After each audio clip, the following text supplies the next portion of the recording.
ছুটির দিনে শীতের সকালবেলা আমি সবজি কাটতে বসেছি, আর আমার মা পাশে মশলা বাটার জন্য বসেছিল। আর সামনে আমার মেয়েকে চেয়ারে বসিয়ে রেখেছিলাম, কিন্তু আমার মেয়ে ঘ্যান ঘ্যান করতেছে বলে আমার মা মেয়ের সাথে খেলতে চলে গেল। আর আমি সবজিগুলো কেটে নিচ্ছিলাম। আমি এখানে সিম, বেগুন, টমেটো, আলু, ফুলকপি, মিষ্টি কুমড়া, গাজর এই সব ধরনের সবজি নিয়েছি। এই সব সবজি দিয়ে আমি একটা খাবার তৈরি করব। এই খাবারটা খেতে শীতের সকালবেলা কিন্তু অসাধারণ লাগে, আর আপনাদের কাছেও ভালো লাগবে আশা করি। যদি ভালো লেগে থাকে তাহলে আমার ভিডিওটা অবশ্যই শেয়ার করে দিবেন। তো সবজিগুলো কেটে তারপর ধুয়ে নিব।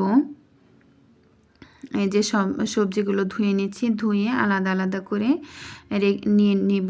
আর চুলার মধ্যে আমি একটা পাতিলে পানি ফুটতে দিয়েছি, আর এখন চাল ধুয়ে নিচ্ছি। আর পাশের চুলায় আমি সবজিগুলো এক এক করে ভেজে নিব। চাল ধুয়ে নেওয়ার পরে আমি 3 রকমের ডাল নিয়েছিলাম। এই ডালগুলো ধুয়ে তারপরে হাঁড়িতে দিয়ে দিচ্ছি সিদ্ধ হওয়ার জন্য। একটু যখন বলক চলে আসছে তারপর আমি সেইখানে চালগুলো দিয়ে দিছি। তো চাল দিয়ে নাড়াচাড়া করে দিছি। তারপর সবজিগুলো যখন ভাজা হয়ে গেছে তখন আমি সেই চাল ডালের সাথে সবজিগুলো মিশিয়ে দিয়ে নাড়াচাড়া করে নিচ্ছি। আমি বেগুনটা দেইনি, বেগুনটা পরে দিব, কারণ এখন বেগুনটা দিলে গলে যাবে। সবজিটা যখন একটু হয়ে আসছে, চাল ডালও একটু সিদ্ধ হয়ে আসছে, তারপরে আমি দিয়ে দিছি কাঁচামরিচ, লবণ, হলুদের গুঁড়া, একটু চিনি, তারপরে আদা বাটা এবং জিরা বাটা দিয়ে ভালো করে মিশিয়ে নিব। এরপর আমি কড়াইয়ে একটু কাঁচা জিরা ভেজে নিছি, ভেজে নিয়ে পাটায় গুঁড়া করে নিব। তারপর ফোড়ন দিয়ে দিব। ফোড়নে আগে আমি যে চাল ডালের সাথে সবজি যে দিয়েছিলাম, বেগুনটা তো দেইনি, এখন বেগুনটা দিয়ে দিছি। এরপর আমি ফোড়নে কড়াইয়ে তেল দিয়ে দিছি এলাচ, দারচিনি, তেজপাতা, শুকনো মরিচ, একটু কালো জিরা, আদা বাটা, জিরা বাটা দিয়ে ভালো করে মিশিয়ে নিব।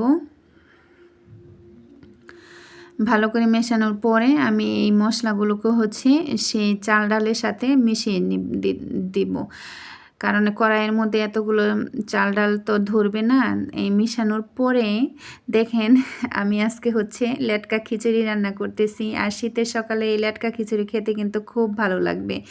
এই সবজির সাথে যখন মশলাটা এবং চাল ডালের সাথে মশলা মিশানো হয়ে গেছে, তারপরে আমি ঘি আর ভাজা জিরা গুঁড়াটা দিয়ে নামিয়ে নিব। এই ঘি আর ভাজা জিরা গুঁড়া কিন্তু খিচুড়িটাকে আরও স্বাদটা বাড়িয়ে দেবে। আর